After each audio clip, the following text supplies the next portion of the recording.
ሁላችንም በትላንትናው ዕለት በአርቲስት ገነት ንጋቱ ቤተሰቦች ፕራንክ ተደርገናል። ሰላም ውድ የኪሩ ክሊፕስ ተከታታዮች እንዴት አላችሁ? እንደምን ከረማችሁ? ሁላችንም በትላንትናው ዕለት በአርቲስት ገነት ንጋቱ ቤተሰቦች ፕራንክ ተደርገናል። አንቺ ቦጭ ወጣሽ እንዴ? አረጋሽ ይያሉሽ ምን ጥሩ ተመኝቶልኛል አይደል? አረ በጣም አሪፍ ነው እናት እግዚአብሔር ሰጠኝ። እንግዲህ ክርስትና እናት ነኝ ነሽ በእውነቱ ጢባጢቤን የተጫወቱብን። በትላንትናው ዕለት ገነት ንጋቱ በኢንስታግራም ገጿ ላይ ይሄንን ፎቶ ማለትም የተወለደ ህፃን ልጅ ፎቶ እግዚአብሔር ይመስገን ከሚል ጽሑፍ ጋር ፖስት ማድረጓን ተከትሎ ከዚህ ቀደም እርጉዝ መሆኗን ጠርጥረን ስለነበረ በቃ ወልዳ ነው ብለን ሁላችንም እንኳን ደስ ያላችሁ የሚል የምስራች አስተላለፈን። እውነቱ ሆኖ ተገኘ ወይ? በእውነቱ ተሳስቼ ስላሳሳትኳችሁ ይቅርታ አድርጉልኝ። ለምንድን ነው መሰላችሁ የምስቀው? ማለት እንዴት እንዳላየሁት ራሱ እኔ ግራ ገብቶኛል። ምክንያቱም የልጃቸው ምርቃት የነበረው ከአንድ ወር በፊት ነውና ገኒ የምርቃት ፕሮግራሙ ላይ በጣም ስትጨፍር ስትዘል ነበረ። እንዳልኳችሁ የምርቃት ፕሮግራሙ ከአንድ ወር በፊት ነበረ የነበረውና አሁን ወለደች ካልን ያኔ 8 ወሯ ነበረ ማለት ነው። በ8 ወሯ አንድ ነፍሰ ጡር እንደዚህ ትጨፍራለች ወይ? ኧረ በፍጹም። ምን እንደምል አላቅም። ብቻ ተሳስቼ ያሳሳትኳችሁን በሙሉ ይቅርታ ለመጠየቅ እፈልጋለሁ። በነገራችን ላይ ገኒ ብቻ ሳትሆን ቅዱስና መክሊትም የህፃኑን ልጅ ፎቶ ፖስት አድርገው ነበረ። እዩ። እናም ትላንት ገኒ 5ኛ ልጃቸውን በሰላም ተገላገለች ብዬ ፖስት ካደረኩ በኋላ የተለያዩ የመረጃ ምንጮች ይደወሉልኝና አረ ተሳስተሻል፣ ባሁኑ ገኒና ልጆቿ ፕራንክ አድርገውሻል። ገኒ እግዚአብሔር ይመስገን ብላ የፖስተችው የህፃን ልጅ ፎቶ ማለትም እጇን ይዞ የሚያሳይ ፎቶ የወንድሟ ልጅ ነው፣ የታናሽ ወንድሟ ልጅ ነው። ሄመን ሆስፒታል ነው የተወለደው ህፃኑ ብለውኛልና ፕራንክ ተደርገናል ለማለት ነው።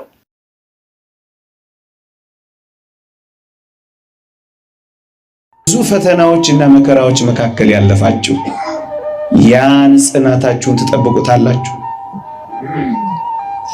ሰልችቷችኋል፣ ደክሟችኋል፣ ታክቷችኋል። አሁንስ በቃ የሚል ድምጽ ይሰማችኋል። ዘምራችሁ የነበራችሁ ዝፈኑ ይላችኋል ነው። መዝሙራችሁን አጽንታችሁ መያዝ ይዛችኋል። ጥቂት ሲቀር እንደገና ወደ ኋላ መመለስ ከጅሏችኋል ነው ወይስ ያላችሁን በመጠበቅ ጸንታችሁ ቆማችኋል? ሌላ ሸክም አልጭንባችሁም። ያላችሁን ግን አጥብቃችሁ ያዙ። እግዚአብሔር እስራኤላውያንን ከግብጽ ለምን እንዳወጣ ታስታውሳላችሁ? ስለ 6 ነገር እግዚአብሔር እስራኤላውያንን ነፃ አውጥቷቸዋል። ከግብጽ ባርነት፣ ከዚያ ባዳነት፣ ከዚያ መከራ ቀማሽነት፣ ከዛ አንገፍጋፊ ኑሮ መሪነት እግዚአብሔር ለምን ነፃ አወጣቸው ካላችሁ ወይ በቁት ነገር ስላለ ነው። ስለ 6 ነገር አውጥቷቸዋል ይላሉ ሊቃውንተ ቤተክርስቲያን። አንደኛ የእግዚአብሔር ፍጹም ቸርነት፣ ሁለተኛ እግዚአብሔር በአባቶቻቸው ደስ ስለተሰኘ፣ አራቱ ግን እስራኤል በግብጽ እያሉ ስለጠበቋቸው 4 መጠበቆች እግዚአብሔር ነፃ አውጥቷቸዋል ይላሉ። አንደኛ እስራኤል ለዚያ ሁሉ ዘመናት በባርነት ሲኖሩ፣ በፈርዖን ጅራፍ ሲገረፉ፣ ፒራሚድ ለመገንባት ጭቃ ሲያቦኩ፣ ገለባ ሲያመላልሱ እግዚአብሔር ያሳያችሁ ተገዝረው ወይም ስርዓተ ግዝረትን ይጠብቁ ነበረ። እደግመዋለሁ፣ እግዚአብሔር የሰጣቸው ቀዳማዊት ሕግ የሆነችው ግዝረታቸውን በፍጹም አልተዋትም ነበረ። እግዚአብሔር ያሳያችሁ። እንግዳ ሀገር፣ ባዕድ ምድር፣ በከባድ ሥራ በአስጨናቂዎቻቸው መካከል የእግዚአብሔርን ትእዛዛትና ሕግ ግን አልተዋትም። ምን ያረጉ ነበር? ይገዘሩ ነበር። አስጨናቂዎቻቸው ረፍት አይሰጧቸው። ስራቸው በፊታቸው የተንጣለለ ነው። ሲገዘሩ ነው የኖሩት። ሕግና ስርዓታቸውን ጠብቀዋል፣ አልተዋትም። ለ430 ዘመን በግዞት መከራ ቢበሉ የእግዚአብሔርን ሕግ ግን ከመጠበቅ ወደ ኋላ አላሉ። እስራኤል የእግዚአብሔርን ትእዛዛት ሲጠብቁ ኖሩ። በምን አይነት ሕይወት? በመከራም ሕይወት። እንደውም ይውላችሁ ጭቃ ማብኳት ብቻ አይደለም፣ ገለባም እያመላለሱ ታላላቅ ፒራሚዶችን እየገነቡ ወንዶቻቸው እየተገደሉባቸው የተረፈውን እየገዘሩ አስታማሚ በሌለበት ቁስል ይድረቅ በማይባልበት ደም በሚንጠባጠብበት በአስጨናቂ ባርነት ውስጥ ሥርዓተ ግዝረታቸውን ጠብቀው ነው የቆዩት። እግዚአብሔር ይህንን መጠበቃቸውን ቆጠረላቸው። ወገኖቼ እንዲህ ባሉ መከራዎች መካከል ትእዛዝ እግዚአብሔር እንዲህ ባሉ የሚያስጨንቁ ሕይወቶች ውስጥ ሕገ እግዚአብሔርን እየጠበቁ ስለኖሩ ነው እግዚአብሔር ነፃ ያወጣቸው። ምዕመናን እግዚአብሔር ነፃ እንዲያወጣን ከፈለጋችሁ ጠብቁለት። እመኑኝ፣ ከጠበቅነው እግዚአብሔር የነገረንን እሺ ብለን ከጠበቅነው ከታዘዝንለት ነፃ ሳያወጣን አይቀርም። የቱንም ያክል ባርነት፣ የቱንም ያክል መከራ፣ የቱንም ያክል ውርጅብኝ፣ የቱንም ያክል ስቃይ፣ የቱንም ያክል ሐዘን፣ የቱንም ያክል መረሳት፣ የቱንም ያክል መተው ሊሆን ይችላል። ግን ከጠበቅንለት ነፃ ያወጣናል። ወገኖቼ በእነዚህ ሁሉ ችግሮቻችሁ መካከል እኛ በማናውቀው ደግሞም ልንረዳ በማንችለው እጅግ ከባድ የሕይወት ንውጽ ውስጣዎች ውስጥ ሕገ እግዚአብሔርን ከጠበቃችሁለት እመኑኝ ነፃ ሳያወጣን አይቀርም።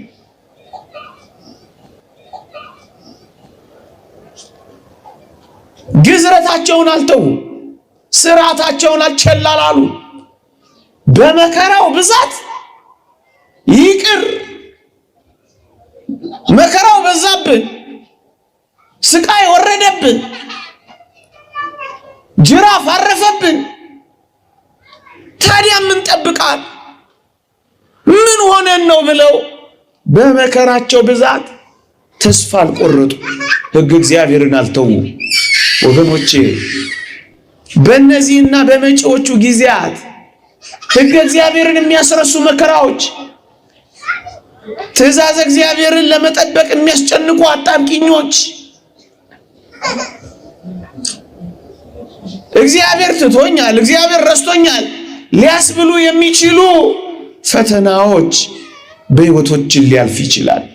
ግን እንዳትረሱ የጠበቁ ነፃ ይወጣሉ። የጠበቁት ናቸው ነፃ የወጡት። ልክ ነው። ምንም ነገር በሌለበት እግዚአብሔርን ማመን ከባድ ሊሆን ይችላል። ደመናም ባይኖር እግዚአብሔር ሸለቆን ይሞላል ብሎ ማሰብ ግን ይቻላል። አድርገውታል።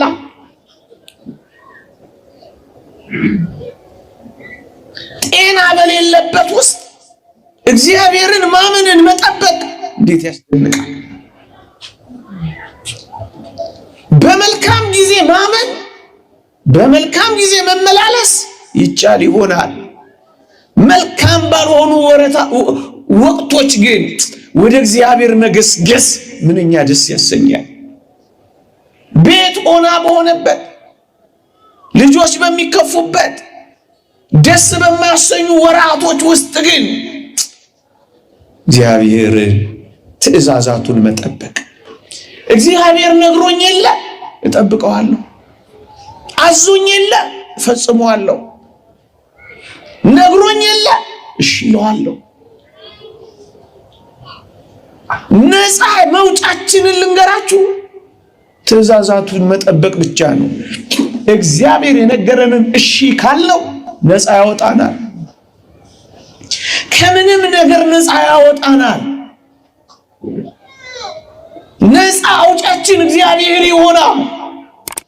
ይሄንን ደረታችንን ነፍተን በሙሉ ልብ የምንናገረው እውነት ነው።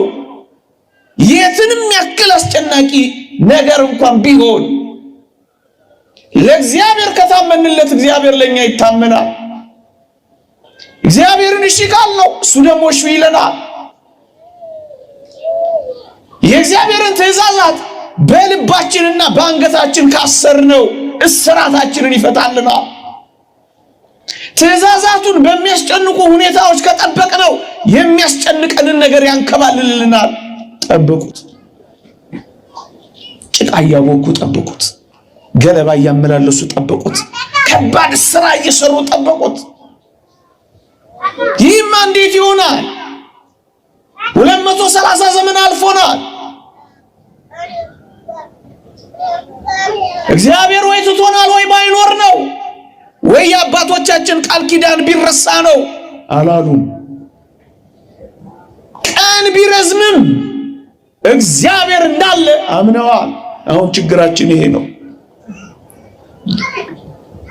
እኛ በምንፈልገው መጠንና ፍጥነት ልክ ስላልሆነ እግዚአብሔርን ተጠራጥረነዋል።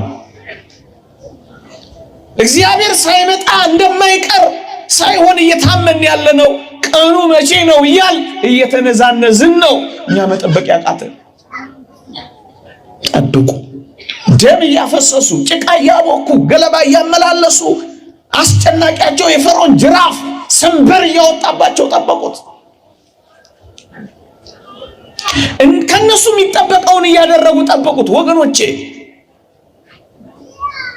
ምንም ያክል ያስጨናቂዎች፣ ምንም ያክል የፈተናው ብዛት፣ ምንም ያክል የዲያብሎስ ወጀብና አውሎ ሊወርድብን ይችላል። ግን ከኛ የሚጠበቀው ጠብቁ ያለንን በመጠበቅ ብቻ ከጸና ነው ነፃ አውጫችን አንድ ቀን መምጣቱ አይቀርም። የሰበረንን መስበሩ አይቀርም። ያስጨነቀንን ማስጨነቁ አይቀርም። የገደለንን መግደሉ አይቀርም። ስውር ነው እጁ፣ ረቂቅ ነው ጉልበቱ፣ የማይታማ ነው ኃይሉ፣ የማይቀር ነው እውነቱ። ከጠበቅነው ትእዛዛቱ እኛ ችግራችን እምቢ አልነው።